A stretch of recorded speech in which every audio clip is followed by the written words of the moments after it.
Monsieur le pasteur, nous allons convoquer l'esprit et l'état d'esprit, la lecture du pasteur. Doit-on condamner la méthode Henri Dialakouane aujourd'hui dans toutes ses sorties, dans toutes ses déclarations fracassantes?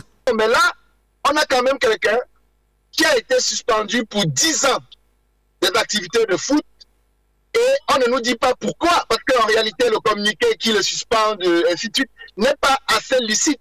J'ai envie de dire aujourd'hui qu'on nous dise aussi clairement et de manière évidente, voilà les choses graves qu'ont commis, les erreurs qu'ont commises Henri Dialakouane et qui font qu'il est suspendu pour 10 ans. En réalité, quand tu vois la façon dont les suspensions depuis quelque temps par cette FECAFOOT, tu te demandes finalement de quel côté se trouve la peur. La peur est de quel côté finalement? Parce que lorsque tu suspends ton 4e vice-président, et puis, Alain Fabien disait tout à l'heure, quelqu'un qui dit quelque chose le matin et qui change le soir, mais je n'ai pas souvenance que Henri Dialakouane a été dithyrambique. À l'inverse, Samuel Eto'o, lui, il a été, quand il parlait d'Henri Dialakouane il y a quelques semaines, quelques mois, en disant, voilà le gars, je suis content de la voir, il est brillant, il est compétent, c'est le plus jeune du comité exécutif. Et aujourd'hui, c'est le même qui dit, il blablate. Mais on ne suspend pas pour 10 ans quelqu'un qui blabate. On ne suspend pas pour 10 ans quelqu'un qui est devenu fou, qui ne raconte rien de bon. Ça veut donc dire que la peur est quelque part.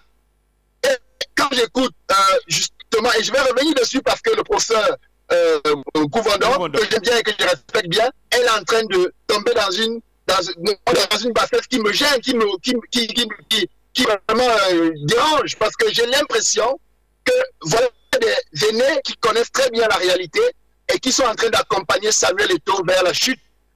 Parce que les arguments qu'il a donnés en disant Samuel Eto'o doit faire un débat avec Roger Mila, il a même parlé de Cristiano Ronaldinho. Il faut lui rappeler que ce n'est pas Cristiano Ronaldinho, c'est Cristiano Ronaldo. Ça veut parler du foot. Ça veut dire qu'il est en train de dire indirectement que Eto'o n'est pas un dirigeant, Eto'o est un footballeur, il doit seulement jouer au ballon.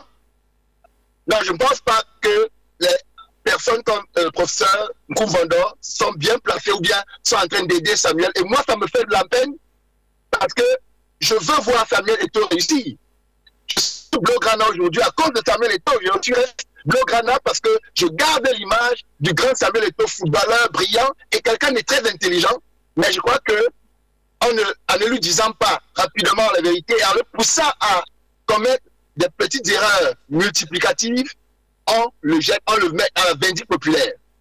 En résumé, avec le discours aujourd'hui, c'est où la question qui est posée, c'est la question de la transparence. Est-ce que être transparent dans le management est une bonne chose? Oui, c'est une bonne chose. Est-ce qu'il y a une transparence dans un certain nombre de décisions de la FECAFOOT? Je ne suis pas sûr.